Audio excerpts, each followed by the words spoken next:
And welcome everyone. My name is Susan Schoenberger. I'm Director of Communications for Hartford Seminary. We are so thrilled that you could be here today for this very important conversation. I really don't have anything more than that to say except to turn it over to our Director of Black Ministries and one of our faculty members, Dr. Benjamin Watts. Thank you very much. We appreciate your efforts, Susan, in helping us put this wonderful conference together, a conversation on race and where do we go from here. Most of you are aware of the book written by Dr. King. When the book, the full title is Where Do We Go From Here, Chaos or Community? And it is the decision of people after a struggle to decide what that struggle means to them and what will take place. This particular time now has the potential to be an epoch moment. It is the kind of situation where this for us may be our Bloody Sunday. It was after Bloody Sunday when the world was able to finally see what African Americans were going through and how the police forces were being dispatched against them with dogs and batons, and were being beaten and bloodied coming across the Edmund Pettus Bridge, a bridge I've crossed many, many times, that the world looked in horror and said, this is not my America. And from that time, that image helped to change legislation and change the world.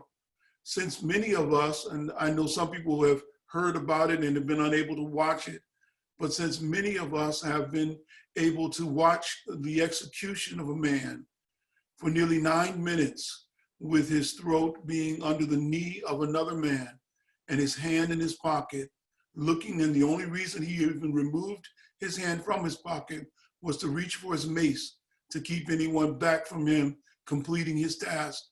We watched in horror. And I do believe that this is the moment that the eyes of understanding have been opened to many people who did not believe that there was bias, implicit or otherwise, who did not believe that some people function under an ethos of white supremacy, who did not understand white privilege, as we saw the young lady stand out in the middle of Central Park and call the police on a young man who was doing bird watching because she wants to run her dogs in a bird sanctuary area, and recognize in her spirit, believing that at that moment, the police were her allies. They were her personal protection security. And she used every buzzword that you could use in order to facilitate what she wanted, which was to break him and to pull him down and to steal his dignity. We're living in a world now where people don't even recognize their privilege and don't recognize that at this moment, their privilege can be used for good. And we're not here, in my mind, to create white guilt. We're not here to make people feel bad. That's not the conversation we're having. The conversation I hope to have today is one to facilitate next steps. What do we do when the news cycle changes? Dr. Chanel Smith used the words, we're in a pandemic within a pandemic. The only question is one has to recognize which pandemic started first. The original sin of racism, which caused slavery, or the pandemic that is the COVID-19 virus. I believe racism predates the virus by many years, and we're living within it. And you can see the outgrowth of that in the health disparities, which has meant that more African Americans have died from this virus than others who had better health care and who are long-term treatment in medical facilities. We've seen it in the fact that people that are getting tested are not the people that are most vulnerable. So the first to test were those who needed it the least. And so now we have to say, how do we make for a peace and justful society? And what do we do as a community? I'm grateful to Hartford Seminary, and I'm particularly grateful to our president, Dr. Joel Lohr. And I'm gonna ask him to greet us and to kind of give us an idea of where he is. And then we're gonna begin the conversation. I want you to understand, this is not a bash conversation about anybody or any particular institution. This is a conversation about us. Where do we all wanna go collectively to the future? Dr. Lohr? Thank you, Dr. Watts, so very much for your words and for your inspiration. I'm going to share just a little bit of a moment that was a very big moment yesterday. Actually it was Wednesday morning, when I met with my senior staff and we were talking about what we are going through in our country and responses and webinars. And in that moment, and I'm going to embarrass Susan, but I hope you're okay with me telling you this, but Susan, she shared with us just Ben's incredible leadership, Reverend Dr. Watts's incredible leadership, his incredible grace, his incredible understanding, and the way that he has led us and led me and pastored to me through this moment. And Susan broke down in that moment, sharing just how helpful you have been to her. She has been under incredible pressure to put these events together and to serve our community. And so I just want to acknowledge both Susan's hard work and especially Ben Watts's incredibly quick-moving, soul-filled, and gracious service to me and to this organization. I could not speak more highly of any human being, and I just want to thank you, Ben. I would be remiss if I didn't also mention so many others in this organization that are serving. Chanel, you gave one of the most, if not the most powerful sermon. I don't know if you were there, who was there, but this was an incredible sermon. Dr. Chanel Smith. Dr. Smith, your words that day, "Show me your hands, O God," echoing the words of Thomas, doubting Thomas. "I want to see your hands, O God. Show me your hands. Where are your hands?" And of course, the double play on "show me your hands." It was a powerful moment for me, a powerful sermon, and I hope we can make that available to you all soon. Please look out for that video. One of the most powerful sermons I've heard in ages. Thank you, Dr. Smith, so much for that. There are so many others who have been helpful in calling us to be better versions of ourselves and to be a better place. I want to thank Trustee Amos Liss and his service to us. Thank you, Amos, for being such a soulful, full of service, full of grace, and also calling me to be a better president. And I thank you for that. Bilal, Bilal, thank you for your service, what you are doing every day and what you are doing on the front lines. If you haven't followed the story of what Bilal has been doing in his work, I encourage you to look on our news page and on our Facebook pages and some of the important work, and we'll hear more from him in a moment. We have so many alums that are working hard on this. I risk leaving some of you out by naming some of you, and so I don't want to do that today, but just know how much I thank you. We are all in this together, and I am committed as the president of this organization to doing everything I can to serve in this moment and to help us move from this moment, not into what Ben already mentioned, that is so tempting and so easy, especially for white people like myself, when this moment passes, to move on. We cannot let that happen with this moment. This is a turning point moment. I had a turning point moment in my own life, and I just want to call it so important to say these names. Of course, we have three names on our minds right now that are especially important for us: George Floyd, Ahmaud Arbery, Breonna Taylor. But there's so many others. And I remember a name that will always be close to my heart. And if you don't know the story of Stephon Clark in Sacramento, I encourage you to look up his story and the tragedy that happened in his life, that ended his life, when he was fleeing and police officers said they thought he was holding a gun. All he had in his hand was his cell phone. He was shot dead in a backyard. Another tragedy that we just cannot allow to happen anymore. And so working for change is so important. I just want to draw attention again to Bilal and some of the work that you are working for. I'm just reminded that we have laws in place in this country. I come from Canada. There are very distinct laws in place in that country that, for example, and this is another area of law enforcement, but just as one example to throw it out for you, police officers, I believe the RCMP, the main police force in Canada, has deemed that they will no longer engage in high-speed pursuits, car chases, because they know they end poorly, and they've just made a decision that as a matter of policy, they will not engage in high-speed pursuits. We need to enact similar policies when it comes to police interventions and police work. So I thank Bilal and his work. I'm sure he will say more about that. I want to just quickly say something. There was a question that came to me this morning, and I want to thank this alumna for bringing it to me. Sherry Roberts, thank you for this. A note came to me this morning challenging me as president. in a very helpful and loving way. And I always love it when things come to me in a helpful and loving way. And I thank you for that, Sherry. You wrote me this morning and indicated to me and reminded me, actually I heard about it, but it was good to hear it directly from you, that yesterday at the memorial service for George Floyd, North Central University President Scott Hagan announced the institution of a George Floyd Memorial Scholarship. And he challenged every president in the US to establish their own George Floyd Memorial Scholarship Fund.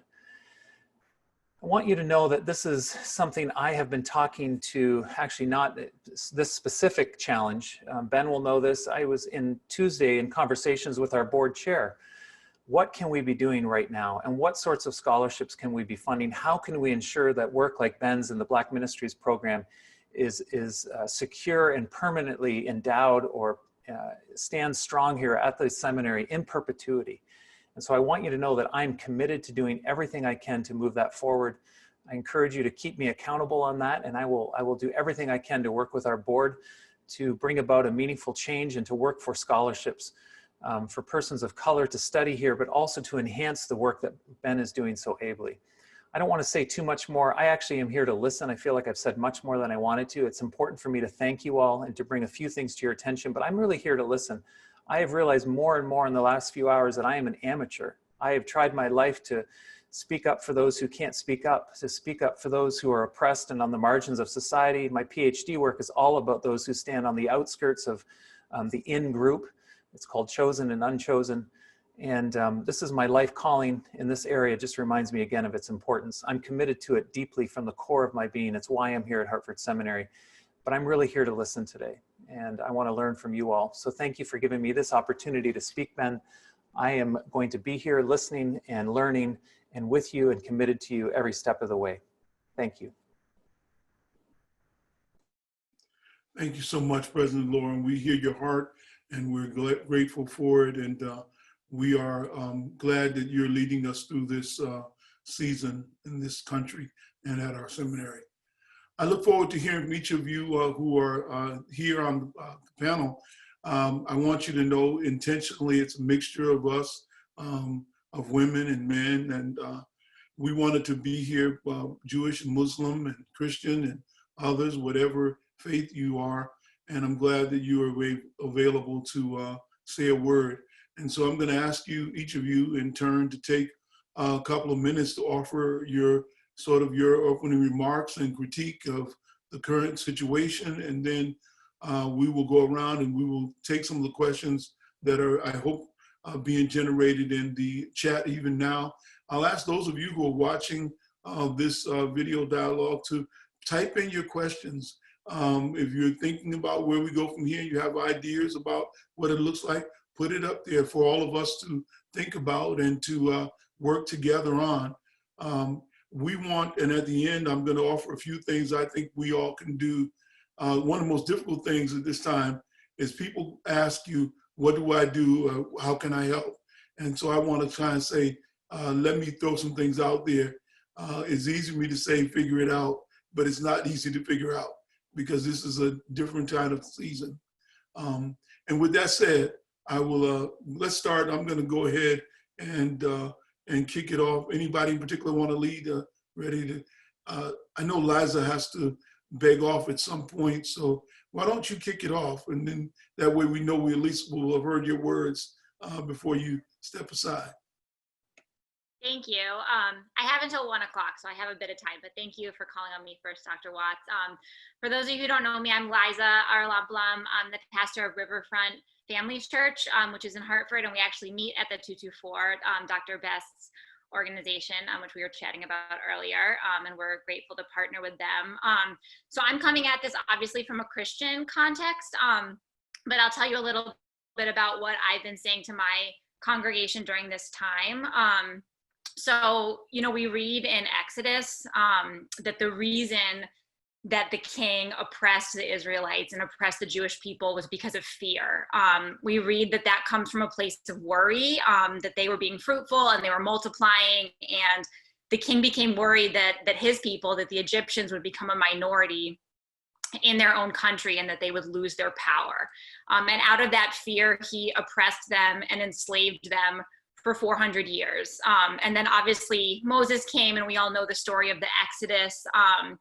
But something that's really interesting in Exodus chapter 12 is that we read that when the Israelites finally did leave and finally were liberated from Egypt, that a mixed multitude went with them. And most commentators say that this mixed multitude that went with them when they fled Egypt were actually Egyptians. Most likely they were poor Egyptians who joined up the cause with the Israelites. They risked their lives and they risked their bodies in order to stand with them, and very importantly, because they knew that they also needed to be liberated, right? That the systems were broken, not only for the Israelites, but for them too. And I think this is such a powerful image from scripture. And for me, this is the image of where I would like to see the church go, this image of the mixed multitude. And so what I've been telling my congregation is my dream for us is that we move from being allies to our brothers and sisters of color to being co-conspirators with them, that we move from charity, which is something that the church, especially the white church, has been very, very good at. We do a lot of charity work, but that we move away from charity and move into solidarity work and justice work and policy, true policy change. Moving from the idea of let me liberate you or let me kind of applaud you from the sidelines to let's all liberate together. Because I think we need to realize that the racism that is so prevalent in how our country was built is actually killing, it's a sin, and it's a sin that is killing all of our souls.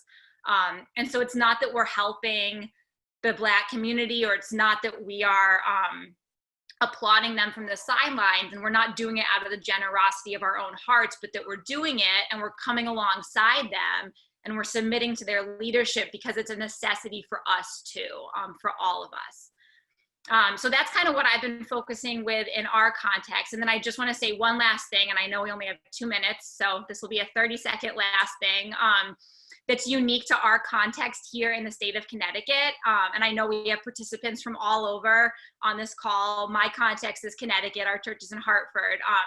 And that is that our state is unbelievably segregated. And that is not an accident. That is something that happened by design. And the white people in our state need to get out of our comfortable suburban communities and out of those bubbles, and they need to get in. We need to get into New Haven. We need to get into Bridgeport. We need to get into Hartford, where I live and where our church is.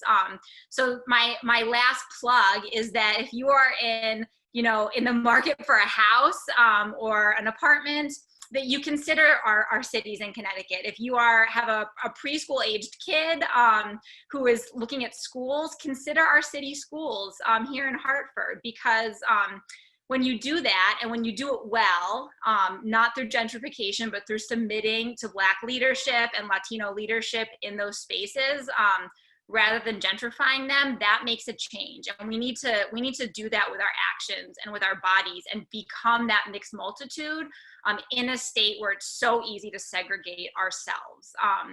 Whiteness in Connecticut was intentionally amplified and intentionally institutionalized in our state through redlining policies and other racist policies. And so when we're thinking of dismantling those systems, we need to be just as intentional about dismantling them as people were intentional about creating those policies, because it won't just happen by accident.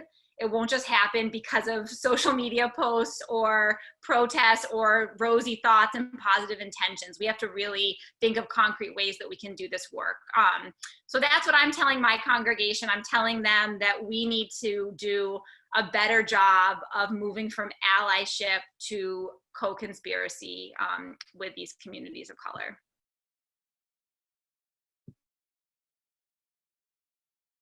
Thank you so much. I don't know if you can see, Bilal was giving you the high five, the testimony, thumbs up. So thank you so much. Amen. All right. Anyone else want to go second now? Go ahead, Odell. This is Odell Montgomery Cooper. Go ahead, sis. Thank you. Thank you, Bishop, for being here and orchestrating this day.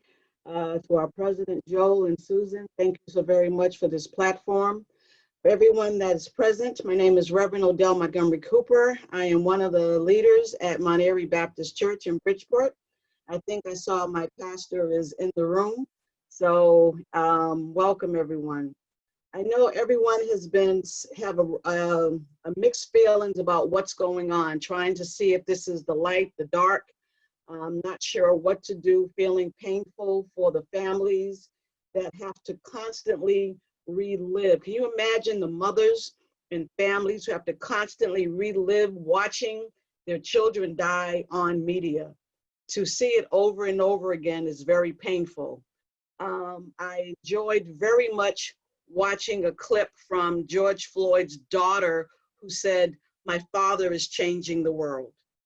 And that was powerful.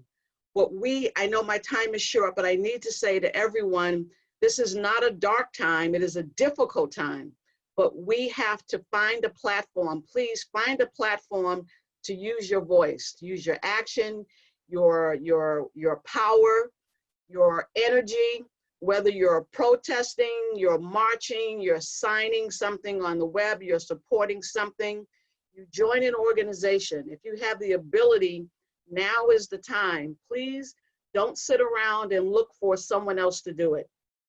Don't say, where's the NAACP? Where's the Black churches? Where's this? The question is, where are you?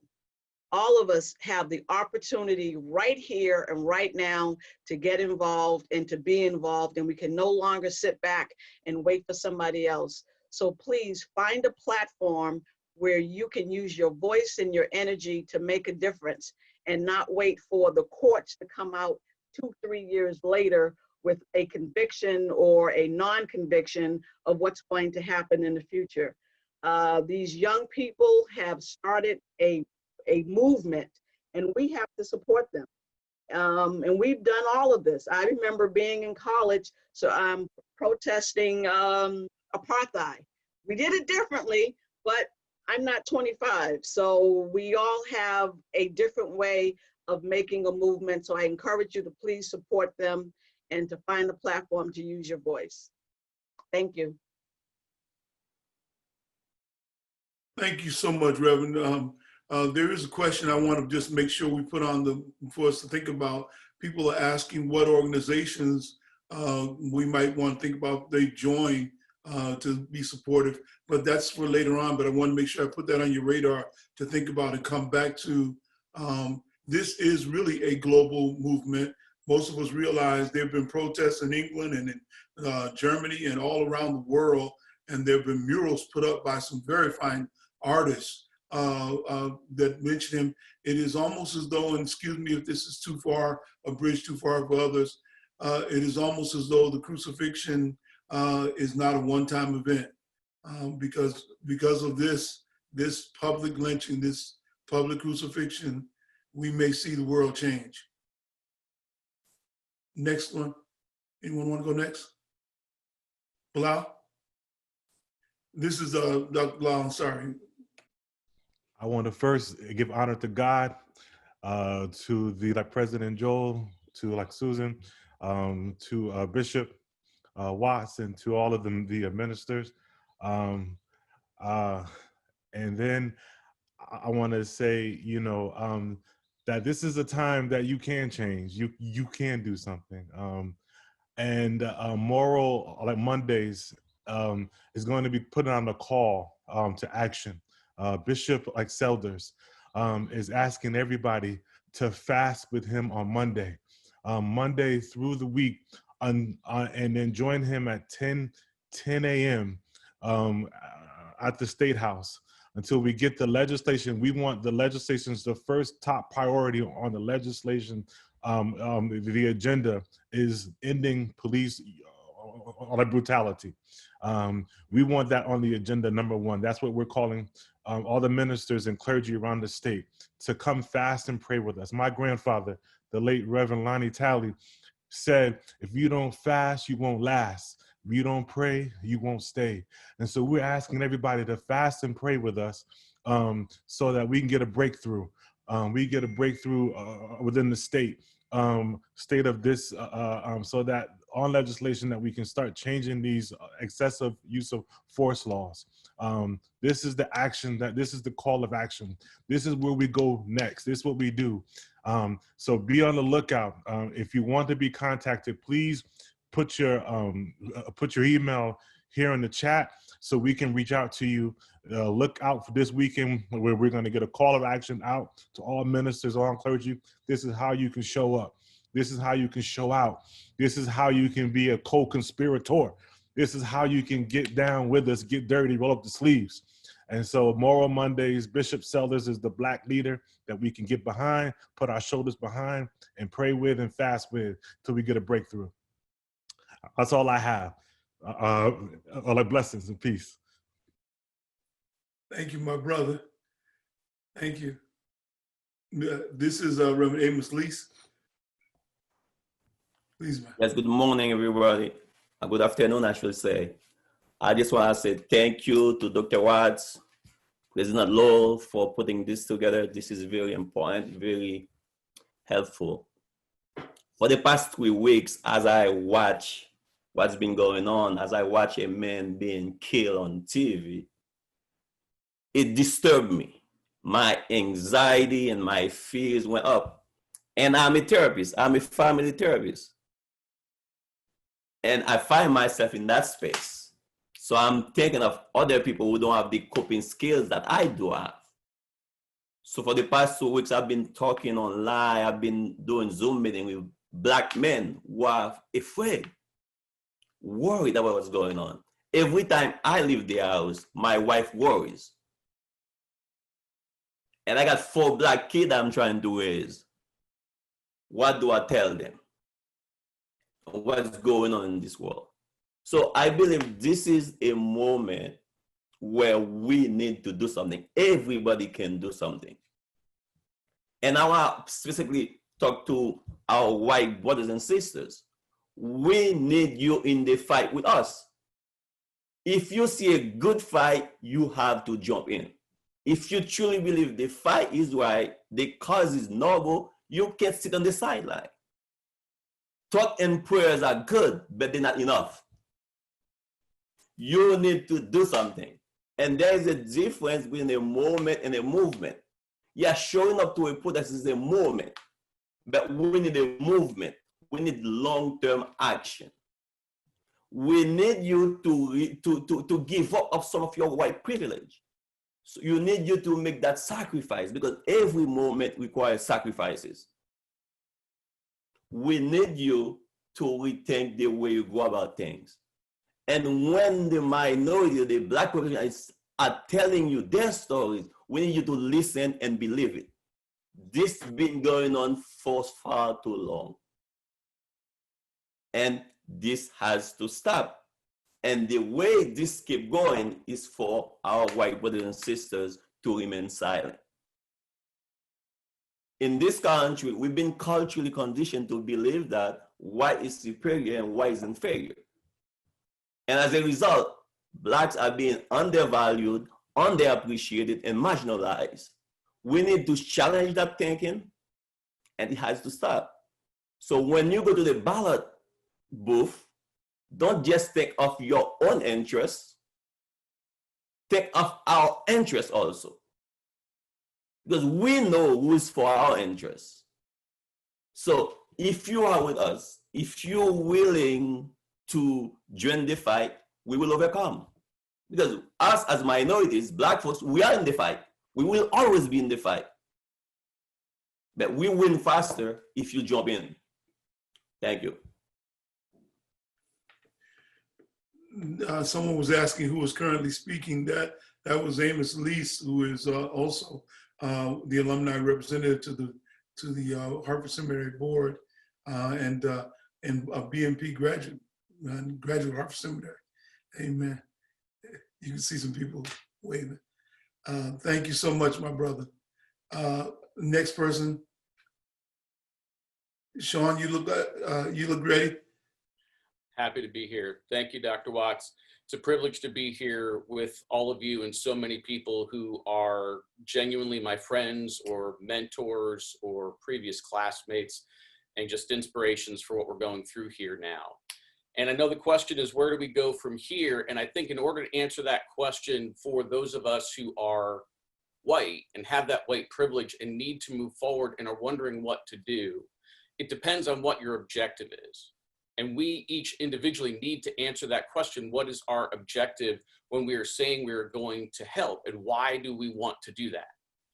However, if you have decided that Black Lives Matter, not just generally, but Black Lives Matter to you, here are a few thoughts that I have about what we can do to begin that process. And I imagine on this call or on this Zoom meeting that there's a big range of where people are in various stages of understanding about white privilege, racism, the history of all that. The first thing I would suggest is to listen. Reach out to your Black and other people of color friends and have a conversation with them. Be vulnerable, be willing to take risks with that conversation, be yourself, and invite them to call you out when you're saying something that they might see as showing the white privilege. And be open to taking in that information without getting defensive and saying, well, I'm not racist, I'm not racist. They're not trying to jump on you, but get in those conversations and listen to what's going on. Because this statement about people who can't breathe, they can't breathe because there's been 400 years of this oppression in this country. They can't breathe because mothers and fathers wait, and hold their breath as their children go outside, waiting for them to come home in a way that's far different than the way I'm concerned about my son when he goes out. The other way that we can, listen is through reading. There are lots of books on the history of racism, on present racism, on white privilege, on white supremacy. We need to take the responsibility upon ourselves to begin to do and to continue to do that work deeply. We can watch movies. There are great movies that are out there right now, and we can put out names of them. If you don't know what they are, they can help us understand and get kind of aha moments for what is going on. And you've got to watch the video of George Floyd's death. If you're avoiding that because you think it's going to be too painful, you need to watch that video, and you need to watch the Cooper video from Central Park to see what that privilege of white privilege of using that as a weapon looks like, and to feel that pain, because we need our hearts to be broken.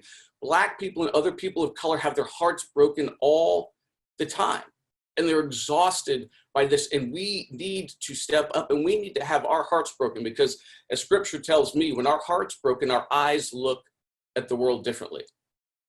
And when our eyes look at the world differently, what we are going to do is going to become obvious, because we will be compelled to do that. And as my good friend Amos said, like, we need to make sacrifices. Once we have done that work, once we have listened to our friends and read the books and done the movie work and looked at the hard things and had our hearts broken, we're going to see where the work needs to begin. And then we need to decide how we're going to fully engage in our lives, not through our minds because we see what's going on, but through our hearts, because we are all connected in that way. And if we see it as us and them, us helping them, that's totally the wrong framework. We need to get into this as people who we love, as children of God, and allowing our hearts to be broken so that we can know what we need to do. Thank you, my friend. I think you hit on a number of wonderful points. I've got two panelists left that need to speak. As we get to those other two panelists, I'm seeing a number of great questions that are coming up. So just for the panelists to be thinking about, I asked the first question about what groups to join, but one of the other questions came up about a movie list of things people might be able to watch. I do want to suggest, and when this is over, a methodology, and I'll suggest it now. One of the ways to engage your local group, your congregation, your sorority, your friends, fraternity in dialogue is to have a watch party. You don't have to all be in the same space. You can do a Netflix watch party or any kind of watch party and watch the same movie and then have a conversation about it. And one of the movies I would recommend highly is directed by an African-American person, the 13th, which is a strong message. And then Ava DuVernay's When They See Us, which is about the Central Park young men who needed to be exonerated after a long time in prison, and just see how the system works so deleteriously against them. I do want to mention, as was mentioned in the comment section, the reason why this is a mixed gendered group here is because Black women and women in general have been grossly affected by this in the same way. And so I don't want to mention just the men, although President Gore mentioned Breonna Taylor. We do need to remember Sandra Bland. We do need to bring those female voices in. And within the African-American community, we have to be concerned about another issue, which is bias among us against trans people, which I'm really concerned about as well. But I want to mention those two things. Brother Haskell or Sister Dr. Best, which one of you want to go first? I'm ready to go. She's ready to go. So Go. Thank you. She's bubbling over. I am. I sat and listened. I wanted to take it in. And I appreciate this opportunity to have this conversation. And it's good to be here with so many friends, new and old. It's a blessing to at least begin to start to wrap our minds around what's been going on. And so the question is, where do we go from here? And one of the things I lift up is that we would be remiss to think that there's only one way to dismantle white supremacy and the evil that exists in America. While I believe it's important for there to be protesting, and in many ways, as I look at myself as a seasoned saint, some of that work is the work of the young. You know, there are things for the younger generation to be engaged in. There are things for the older generation to be engaged in. Wherever you are, whoever you are, and it's not to say it's exclusive, it is to find a thing that fits you and do what you are called to do. We each were made with a purpose and an ability, and we are called to operate based on our particular gifts. So for me, one of the things that I think about is in this idea of dismantling white supremacy, I look at it through the construct of Christianity. Let us not forget that Christianity and white supremacy have been married for a very long time. And so you might say to me, what do you mean by that? And then I say to my well-meaning friends, why do you keep showing white Jesuses when he wasn't white? And I'm not saying he was African-American either, but I know he wasn't white. And so white supremacy is when you keep teaching people something just so they start to believe a certain way of being. There was a book that was written by Carter Woodson, The Miseducation of the Negro. Well, if the truth be told, most white people have been miseducated by the public education system, which has taught you that you are supreme. And in particular, patriarchy exists because white men have been taught they are number one. And that's why we saw white men in leadership all the time. And everybody else falls beneath that.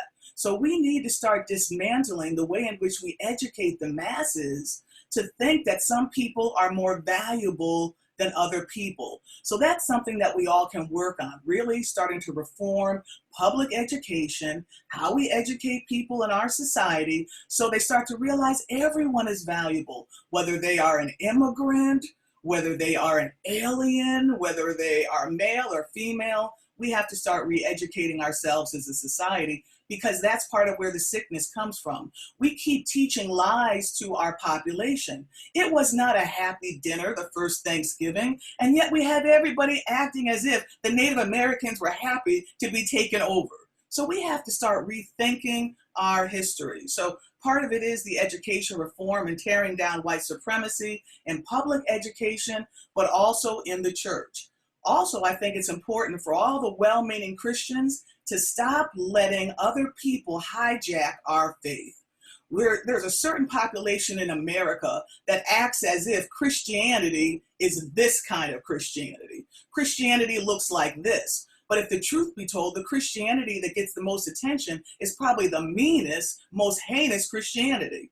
And so we who are the good, well-meaning people need to stop being quiet and allowing other people to define what our faith is. Are we really followers of Jesus Christ, or are we political figures that are engaged in something else? And so we Christians need to start to engage in that. So when I look at the key things that I am attached to being involved with, first of all, I think as a community, African American people and all people in America need to start healing our trauma. As a Black American woman, I have been traumatized by what has happened recently, but I've been traumatized throughout the course of my life by my experience of racism. To be silenced, to be beat down, to be insulted, to be led to believe that my body is evil, the color of my skin is evil, is psychological warfare, and we have to change that. So we need to start to heal the trauma within and the trauma without. The other thing I lift up is when we look at what's going on in our society, we do need to take a stand and say that racism is a public health crisis in Connecticut and the entire nation. It actually is. Racism kills. Whether you are physically killed by a police officer or someone thinks that they can police people because of the color of their skin, or the pressure and the microaggressions of being a person of color, it's stressful. And science even proves that's why we have high blood pressure. That's why we have mental health issues. That's why we have to drink and smoke and eat and do all kinds of things to self-medicate, because racism kills. And so we need to start to address that, because even when we take a look at what's happening with the coronavirus, with this pandemic, Black and brown people are dying at a higher rate, and that is because of pre-existing conditions, and also because of health racism. So I think it's important for us to do work transforming the health system of America, that all people of color can be healthy in this society as well. So where do we go from here? Each one of us needs to decide the work that we will do. We need to speak up. We need to not be silent when we encounter people who are trying to define our point of view. And I'd say, once again, even in the Black context of faith, we need to open our mouths too and kill our sexism, kill our phobias of being anti-gay, lesbian, bisexual, transgendered, queer. We need to open our mouths and stop showing that kind of hate within our construct as well, that as a whole society, we can heal. And finally, the last part of the healing, I think for us to all come together, I thank God for Hartford Seminary and the way that it has changed my life, because I've come to understand that God made all people have value. And you know what? I even have a new construct when it comes to my idea of heaven. Jesus is going to be in the receiving line as all of us walk into the same place and the same room, whether you are Hindu, whether you are Muslim, whether you are Jewish. I think we're all going to have a big old party in the same place, and Jesus will be among us. So there's no people that are the thrown away ones. We all have value in this society, and we need to live as if all people and all lives matter, and Black lives matter as well. Thank you. Well. Thank you so much, my sister. God bless. We're gonna have the last comments from my dear Jewish friend and brother, Yahaska Landau, my colleague. Thank you so much. Great words. Brother and Bishop Ben and Susan, for inviting me to be part of this essential conversation with my spiritual family, the Hartford Seminary community. I'd like to build on the powerfully moving eulogy for George Floyd, may his memory forever be for blessing, delivered by the Reverend Al Sharpton in Minneapolis yesterday. Basing his message on the passage in Ecclesiastes that speaks of a time for every purpose under the heavens, Reverend Sharpton declared that this is the time, in Greek, the kairos moment, in Hebrew, 8, for radical and fundamental change in our society, especially for the rectification of long-standing injustices in our criminal justice system. I say amen to his clarion call. The prophet Zechariah, I believe, offers us both a descriptive and prescriptive lesson for this kairos time of pain and, God willing, potential.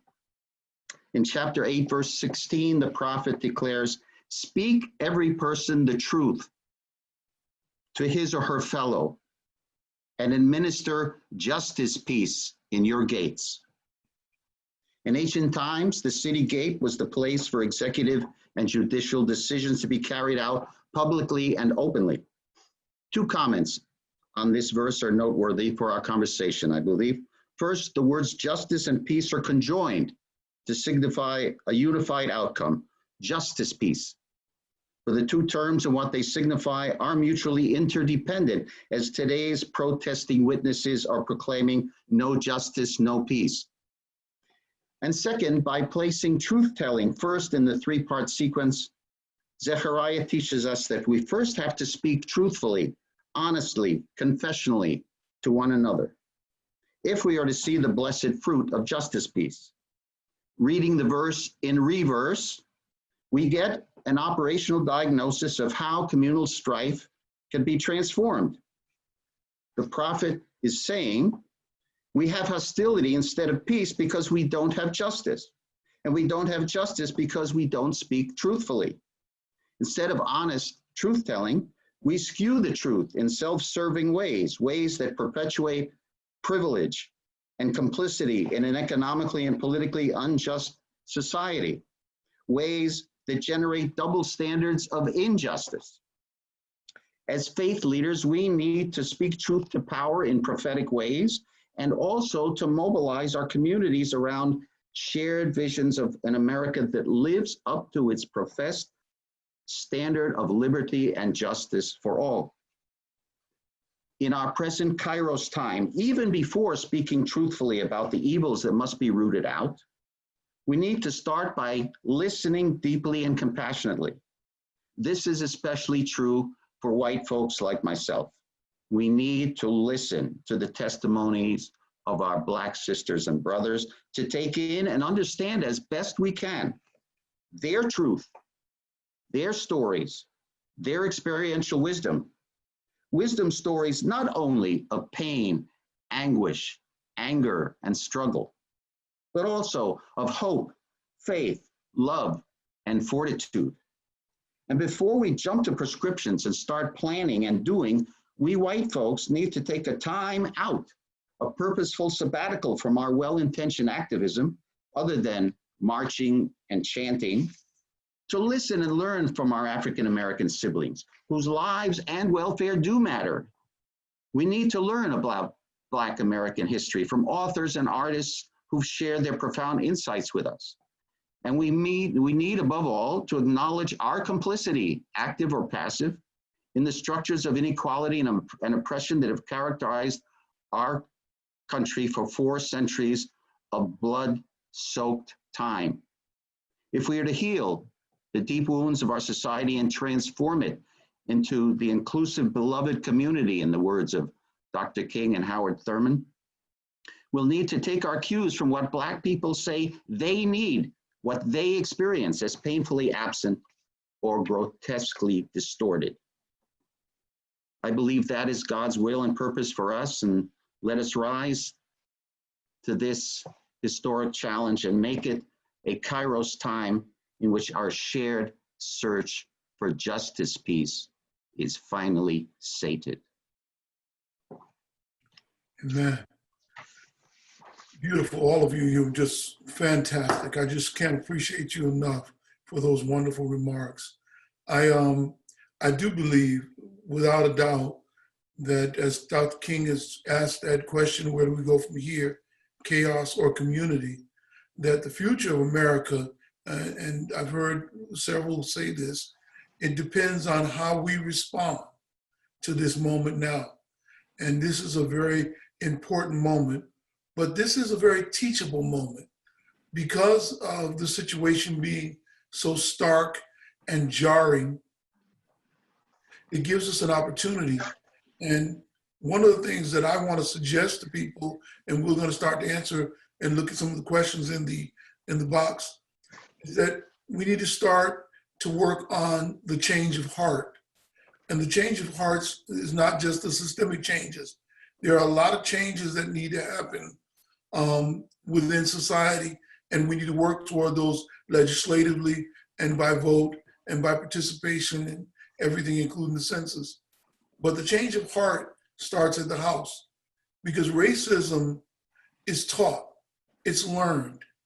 Children don't grow up looking at each other as Black or white. They play with each other. They are children.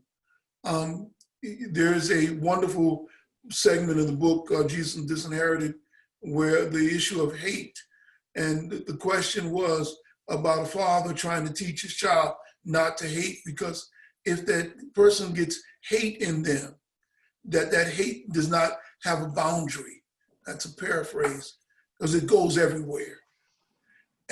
But we have allowed people to grow up with bias and not to be challenged in their bias.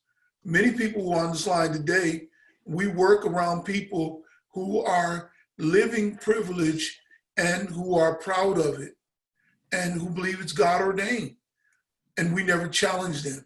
So we have to start by at home, working with our own families, then with our communities, and that is our church having those tough conversations. I've been at Harvard Seminary for many years, and I know there are a lot of congregations who are having challenging conversations. Some of them have invited me in across the state where they don't have a large African-American population, but they want their congregation to have a difficult conversation. We need those conversations. People that probably don't even realize it, but our South Congregation in Glastonbury has been an ally with us in BMP for years, and they have had our people come out there and speak with their congregation, because we need to make sure that people are hearing and are seeing and are recognizing what happens in the world. The implicit bias, or the bias that is sometimes a part of people's experience, actually is developed over time. Some of it is healthy, most of it is not, but it can be changed, but we have to change it. And so with that being put out there, I want to just say this. All of us come to this conversation now at different places. Talking to Dr. Bennett earlier today, and one of the things we were talking about is the question of where do you enter this conversation? Where do you enter? Because see, you may be at a point now where you're ready to go to next bigger steps.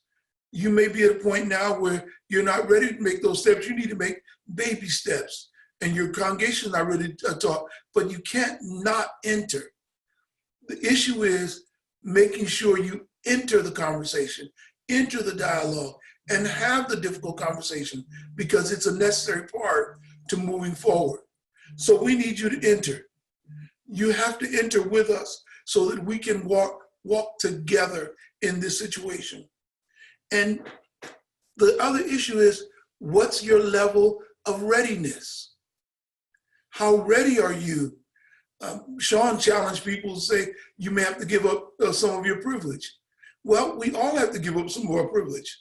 You know, anyone who has been allowed to have the luxury, and people don't often see this, it's a luxury for you to be able to go and sit in a seminary and be able to learn and to walk around the tough sacred texts, while there's somebody who's out there working on top of a building or carrying a hose or doing something more manual, but you have the luxury to be able to sit still and to enhance your mind. And we may have to give up some things in order to use our luxury, use whatever privilege we have to give back. And it's an important part of where we are right now. With that said, I really want to open up the dialogue and take some of the questions. And so are there any particular questions, Susan, that you think we need to address? And I do see some excellent book references in the section there. Beverly Tatum, who is a Hart Sim alumni, her book, Why Are All the Black Kids Sitting Together in the Cafeteria? As a side note, President Laura, we may be able to have a conversation. He's been in contact with her coming up, actually maybe as early as next week. But go ahead. I think what we're going to do is I will start with some of the questions that have been put in the Q&A. And if people would like to add additional questions to that, go right ahead. And then we'll also, for as much time as we have, go through the chat, and we'll get to as many questions as we can. We might not be able to get to all of them. But the first question is, where should a predominantly white church that hasn't grappled with racism before start in becoming part of the solution? Anybody want to take it? Sean? Take Sure. that. So as the pastor of Bloomfield Congregational Church, we actually have a diverse congregation, but it is still predominantly white and historically white. And so I think one of the things you should do is to reach out to other churches, maybe reach out to, a congregational church or the United Church of Christ, offices, because there are resources that we can put you in touch with. There's someone who might even be on this call right now by the name of Marty Ryan, who's been going to Asylum Hill, who is helping facilitate a sacred conversation that we've been doing for the last 6 months in our congregation. And so if you're looking for a starting point, go to a church that's gone through this process or has begun that process, to give you a heads up, and then we can get you to resources that you need. And Susan, you're welcome to share my contact information with whoever that person is. And I'm happy to help, having been in that situation and started that process. Dr. Watts, I'm sticking this out there. Dr. Watts has a years of history of building leaders through Black Ministries program. And as serving as the president, we have ministers who are on this call and in various communities who would be welcome to go out and start having small group discussions with people about race. We encourage that because it's uncomfortable, that people may not know how to begin or where to begin or what to say, and it's not threatening. So I recommend being able to tap into the Black Ministries program that has a host of ordained ministers who are trained in various areas, various disciplines of faith, and are still connected to the seminary, and are more than happy to go out and start having small group conversations with any church that would like to have that. And one thing you also do is go to a conversation. There are many churches who are doing this kind of conversation. I remember I was doing a conversation about identity for immigrants, right? When they come to the US, how they have this identity crisis. And Sean showed up, right? It was like, man, I need to learn this because I need to take this back to my congregation. So if you want to know how this is done, how can this be done, visit some of the places, visit some congregations who are doing it. And like Odell says, we are here to help. So I'm associated with the Hartford Seminary. I went to the Black Ministries program. I went to the Master's program. I'm also a family therapist. So I can help with these conversations. So the resources are here. So just reach out. I also wanted to say something. I think for us white churches to remember, it's super important that when we are asking for this information from the Black community, whether it be Black churches or people leading panels, whatever, that we compensate them for their time. There's a rich history in the white church of taking things from Black and brown people and not paying them for it. So, I mean, I know churches are strapped for cash, but something that we've been really intentional about trying to do is reallocate some of our missions money, which is what we call the money that goes, outside of our walls, outside of our operating budget, to support Black and brown owned nonprofits or whatever that might be. So just be mindful that if you're taking from that community, the knowledge that they have should be compensated as well. And even like getting somebody's Venmo or their Cash App, if you're even like sharing a graphic or a social media post or an Instagram post or anything, like if you're taking that information, that there's a monetary value to that. May I just add, there's nothing like an immersion. You need to go tarry and feel the spirit within the Black church and not have the Black church come talk to you about the Black church, because you won't get it vicariously that way. You need to go experience the spirit in the Black church to understand how we got through within the Black church. Can I jump into, I thank you for that, Bilal. And I would just add as humbly as I can that when we get into these situations, it is so tempting to use them as opportunities to show others what we're doing, which some people like to call virtue signaling, whatever you call it. If you're working for change, and it's hard, especially as a president of an organization where we have a communications team that wants to talk about everything we're doing, but the more that we can do to work for change as opposed to talk about change and post pictures of ourselves doing change or apparently looking like we're doing change when it's just making us feel good, the better. And I don't know, get into those places. Don't do it so you can take a picture of yourself, but do it because we need to and because our country depends on it. So I agree with you. Some of my most powerful moments have been going out of my comfort zone into places that are so unfamiliar, whether it be a mosque, Black church, whatever it is, but just spend time there and be blessed by people and learn as you do so and be changed. So thank you, Bilal. Amen. And Issue that, and for those of you, you might saw me laughing while Bilal was speaking. Bilal is an African-American Muslim, and he's telling you, go check out the Black church. He knows from whence he speaks. But it is important that you realize that this is a time now for intention.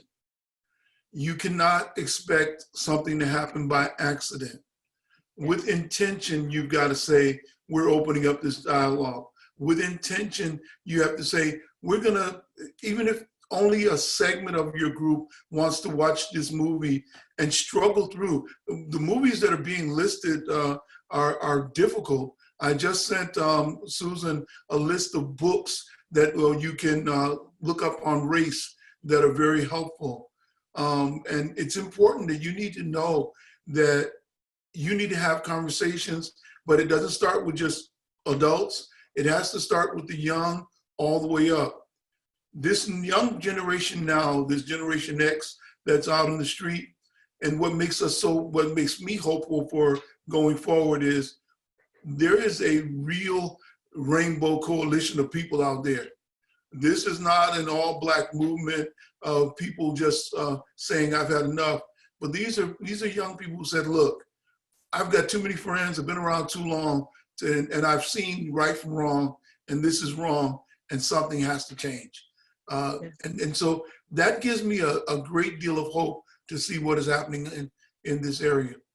But now being intentional with your community, that this is a conversation that must happen and that we must prioritize too. And as Liza said, intentionality also comes with your resources. Jesus said, where your money is, where your treasure is, there will your heart be also. If you don't have enough intention to fund your intentions, then you really didn't intend to do anything. If you could do the most for the least, then you're just being capitalistic about it. And in some places, you could be pragmatic because you say you need to check off a box. This can't be a box to check off. This has to become a commitment to work towards a peace and just society. I see Dr. Best with your hand up. One of the things I lift up, I know that we're always tempted to go organizationally. So we want to have an organizational conversation. We want to read books. We want to watch a movie.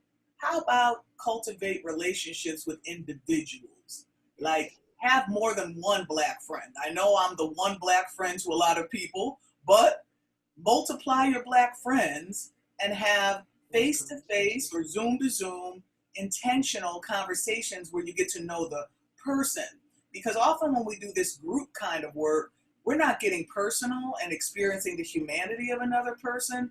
And I think for a lot of us, search yourself and think about, well, how diverse is my friend network?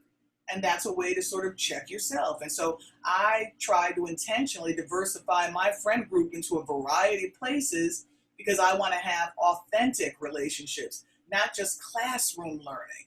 And so I think for people of faith, that's the thing to really start to take a look at. Don't just be comfortable sitting in your pew having the experience, but really cultivate relationships with families of diversity, get into some different neighborhoods, have one-on-ones so you can start to get that consciousness and test it out. Test out what your thoughts are and get a sense of the true experience of a people. Can I say something? Thank you. Yes, jump in there. I want to say this message to any parent that's out there that who's dealing with the death of a child. We deal with trauma every day, and when this happens and we see it over again, it's compounded trauma, and it activates symptoms in your body that you're not able to recognize, you haven't labeled. You don't realize that your body is going through depression because you have PTSD. And I speak to you this from experience. I know because I'm going through it. There are movies that you cannot watch. And Sean, no disrespect, I know you said to go out and watch these movies. You have to watch the killing of George Floyd. I cannot watch that. So I want to encourage and caution everybody out there who has dealt with the death of a child, not from a white cop or not from a racist situation, but just death, because this begins to excite all that trauma, PTSD, and depression inside of you, and you're not recognizing what's going on in your body. So please don't forget to take care of yourself. And there are some times where you just have to find your voice. That's why I said earlier, find a platform that works for you. You can't do everything, you can't be everywhere. You have to take care of your body, and please pay attention to your body, because when you realize that there's an anger that's growing inside of you on the core of your inside and you don't know where it's coming from, it's because you may have depression or PTSD, and all this is activating it again, and it's trauma. So please take care of yourself. And if someone invites you because you are Black to sit and watch a movie, a video, and look at this, it's okay to say, I can't, I have not, because you have to protect yourself. Thank you so much, my dear sister, and I really do appreciate, and you know I definitely wanted you on this panel to speak to. It's appreciated. You know, one of the things that, that I need to just put out there, and this is a thing that you need to recognize going forward. People have tried to co-opt this moment and to distract us from the truth. And they want to point back to the looting, and they say this is the most horrible thing, and it is horrible. But we'll find out, may take a while, we're gonna find out later that it wasn't all the protesters or the legitimate protesters who were there. Some of this has a lot of other ugly hands involved. But that's not the point I'm making. The point I'm making is, if you allow yourself to get distracted on those side issues, it becomes another way to steal the real voice. The current president stole Colin Kaepernick's voice when Colin Kaepernick kneeled down during the anthem. Difficult thing, wouldn't have been mine, but it was his. But Kaepernick knelt because he was sitting, just like Mahmoud Abu did years ago in the NBA. He was sitting, and a Marine came to him. It was a fellow football player, and said, that's disrespectful. But if you take a knee, that's respectful. He knelt respectfully, just to say police violence is just, it's happening all over. I'm a football player. I can't do anything about it, but I want to call attention to it. They took that and made that about the flag and about the anthem. A perfect distraction to make that the conversation rather than police violence. And that happens a lot with these things. Don't fool yourself that that other piece is not simply a distraction from the conversation.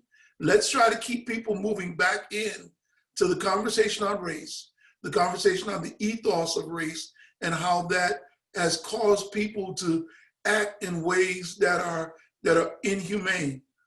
And if the videos of the last couple of weeks are correct, last week or so correct, the technique that was being used that killed Mr. Floyd is the same technique that others are using. There are pictures of, since then, 2 other officers using that technique since then. And so, as Brother Alvan Johnson, Dr. Johnson, one of our great teachers in BMP, pointed out, we have to ask for a national, a unified policing rule of who ought to be in the force and how they ought to be policing. Because some of the standards of the warrior police tactics that were being trained there in that city, when they stopped, they defunded it, and the union found a way to get someone else to refund it. So they were still getting warrior training even after you took the money away, because they didn't change hearts and minds. So, just a point on the beauty of Hartford Seminary. The first time I heard that distraction point was brought up in a class taught by Johasko Landau, the problem of like suffering with Job and Jonah. There was a distraction in Job's story where the people were talking about his pain, his suffering, and it was a distraction from the focus on what was really going on. And so I just want to just bring that up, is that when the benefit of thinking these things through, there's classes at Hartford your Seminary that helps you work these things out with beautiful your members of faculty, co-peers, and students to help you work these things out. That's, everybody doesn't look the same, but that's one of the strengths of the school. So remember to come to a place where you can work these things out spiritually. Amen. Good. Yes. Yeah, thanks, Bilal, for remembering that course. I remember you very well, and the music that you shared. Thank you. That was very soulful and helpful. In terms of resources for the Jewish community, first of all, and I don't know how many Jews might be on this call, there are Black Jews, Jews of color, who within our community whose voices have been marginalized. And white Jews, understandably, tragically, are in their own silo of fear and vulnerability, and it's very hard to be in solidarity with other groups who are chronically suffering. So I want to suggest two resources. First of all, right now, as this conversation is going on in Chicago, Rabbi Capers Fournier, the cousin of Michelle Obama, is leading a conversation similar to this one. And at 5:30, there will be a Zoom call that he'll be on with a white rabbi to discuss this from Chicago.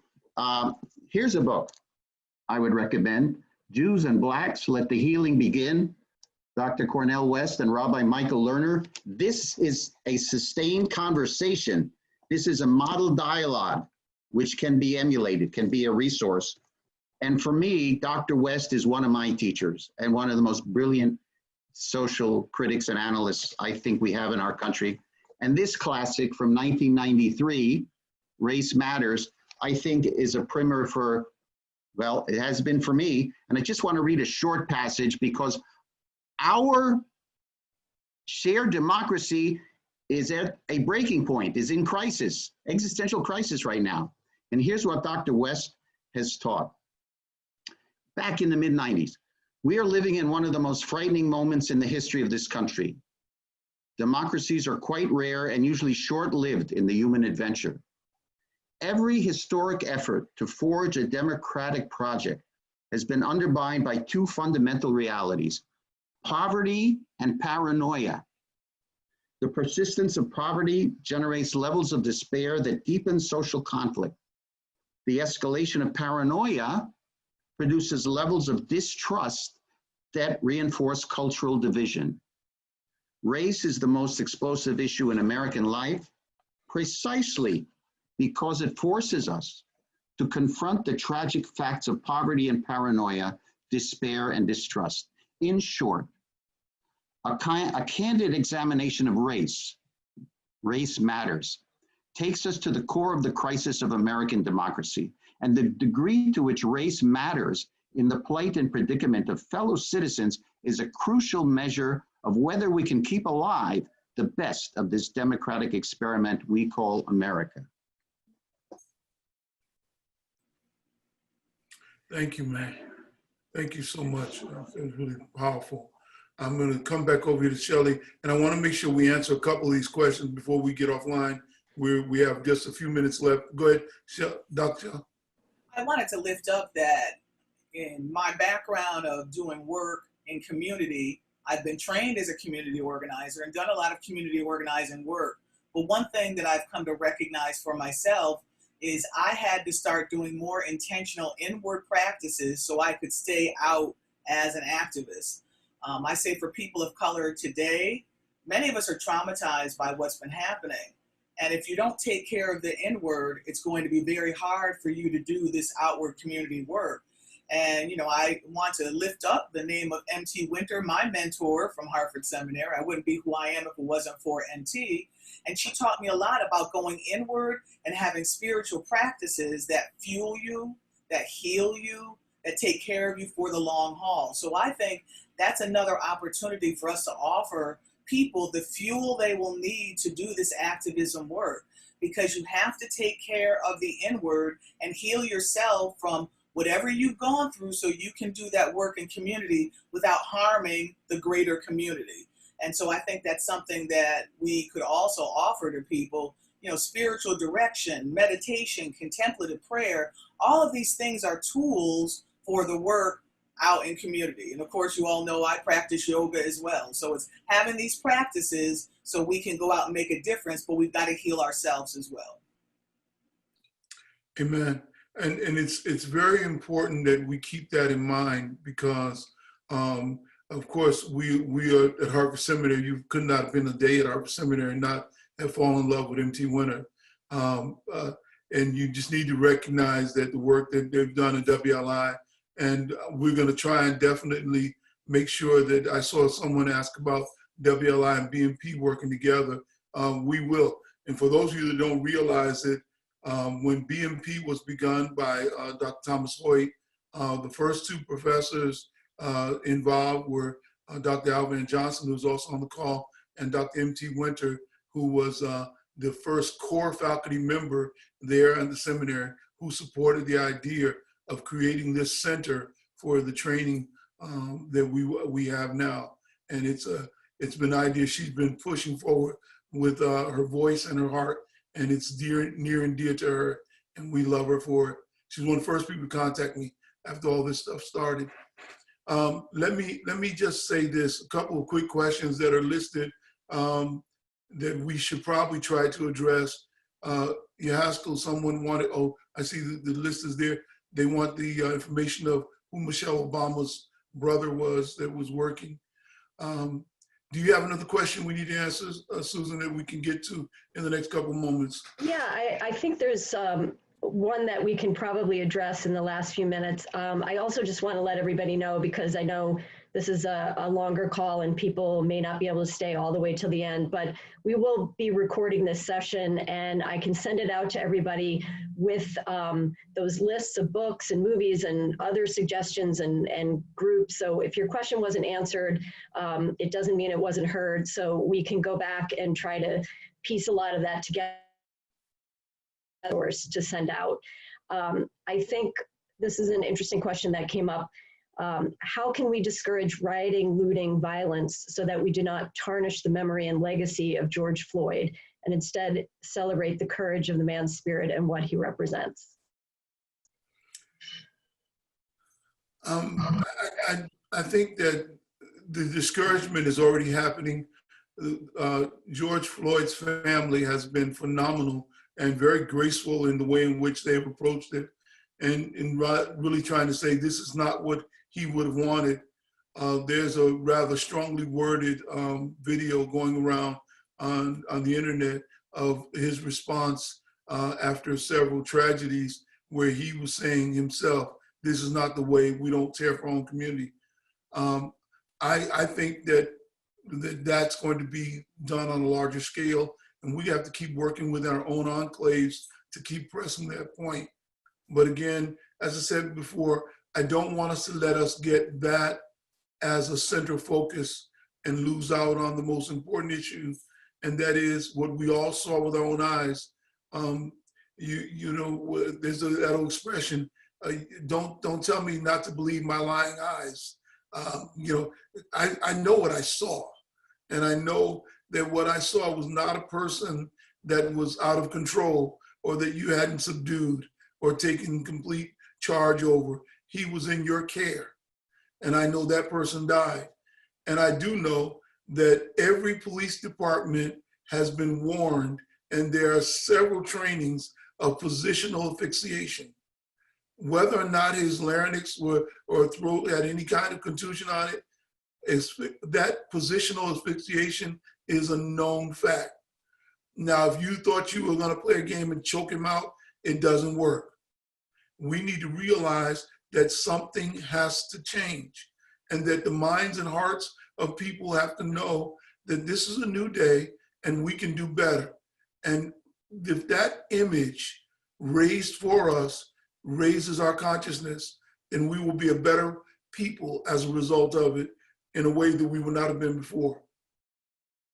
So is there another question you wanted? Does someone else want to answer that question as well? Bishop, I think for people, they need to understand that there are protesters and there are looters. And they're two separate camps. People are protesting, are not looting. Looters are going to loot. They're going to do that. They have their mission to distract us, and it's important for us not to be distracted. Someone posted on social media that they couldn't believe that the Black Lives Matter movement were spray painting a church. And I kind of made a joke out of it. And I said, Black folks don't go out and spray paint churches. We're more afraid of our mothers finding out that we did something like that than the police. It's just in our culture. We're not going to do that. Young ones, old ones, we're not going to do that. So it's important for people not to put the two together. There are peaceful protesters and there are looters who are taking advantage of the situation. And that has not changed. It happened during the civil rights movement. It happened during time. So it is there and it's going to happen. But just stay focused to the fact that don't combine the two together. Just keep your eyes on where we're supposed to be, and that's protesting and making a change. Quickly, oh, go ahead. Yeah, Go ahead, Joel. Well, I don't have a lot to say, but I'm always reminded of Dr. Martin Luther King's words, using the word creative protests, and how these protests, they need to have enough to disrupt and be effective, and yet not be violent and do those things that you're equating, this looting. And so I'm just reminded in Canada, some of the movement that we've had in Native relationships and how effective our Native communities, First Nations people in Canada have been, because they've done the right thing in terms of disrupting some of the systems. And they've done that creatively. And some people get really frustrated at it because they stop trains from moving and the economy gets shut down, but they figure out ways to do things effectively and creatively and not take lives and not hurt others and not damage property. And so I don't know, I just appreciate that there's a balance here, that you can't go too far and yet it has to go far enough to actually disrupt things, I think. And that doesn't sound right as a president to say, but I just appreciate creative protests and Dr. Martin Luther King's utter commitment to nonviolence. So Joel, I totally agree. And I want to add something to what you and Reverend Odell just said. If we only protest, if we only do the prophetic work of decrying injustice and oppression, that won't be enough. We need to start there, but we also have to model the just and loving community we are building from the bottom up. So I have ambivalent feelings even about calling these people protesters rather than patriots or repairers of the breach or lovers of America, the true spirit of America, something that is creative and constructive and visionary. So maybe that's the next step, and we start with the prophetic cry like this of no justice, no peace. just to put it out there. And I've been working in Israel, Palestine, and here for my whole adult life and trying to transform unjust systems. And I know that the prophetic work of marches and demonstrations is necessary but insufficient. We have to join together and live out our vision of a beloved community and see that it benefits everybody. It's not a threat to anyone, but people see it as threatening because they'll have to give up some power or privilege or some benefit. That's how they view it. So we have to let them see it'll be a blessing, not a threat. So we're just coming to the end, the last few minutes here, and I just want to thank everyone for participating, for attending, to all the speakers, and to Ben for being part of this. Thank you so much for your time, your wisdom. So I'm going to give the last few words to Ben so you can wrap up for us. Again, thank you so much. And this is a moment for Hartford Seminary. President Laura, again, thank you for your leadership. We are grateful that we have this platform. Susan, for your steadfast work and behind the scenes, and Steve, I know you're holding us up technically over there. We appreciate you. And I want to thank all the members of the panel. All of you have been very articulate and extremely helpful. If there's one takeaway that I want people to get from this dialogue, we did not come with a scripted solution. We just came to talk and to share our hearts, because the solution is going to come out of your own words, out of where you are, out of the work that you're trying to do, and it's going to be tailored to your household.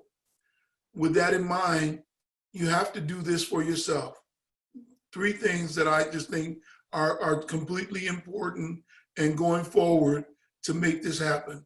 You've got to be willing to have the conversation. That's conversation with people that are in your circle. You're going to spaces that I will not go or have not been invited into. You've got to be willing to have the tough conversation. You've got to be willing to work on your own ability to do communication. And that is not just in conversing with one-on-one with people you're comfortable with, but communicating your truth as you understand it with other people. And you've got to have compassion. And that is, your heart has to be open, both to the pain of those who have experienced this as a lifetime. I can't tell you how many pastors I've seen weep, both black and white, over these last few weeks. It has been painful. I can't tell you what it's like to write a sermon on the birthday of the church, Pentecost Sunday, and wonder where the rest of the church is at that moment. Where are those other people who claim the same faith that I do? You've got to have some compassion. I have compassion for both those persons who think the way I do and for those that don't. I really feel sorry for some people that they don't get it, that this has not been enough. I think the other day I broke down just a little bit. And it was probably odd when it happened. Drew Brees, who is a great football player and a great person, he has given so generously to the world. And I think the world of him.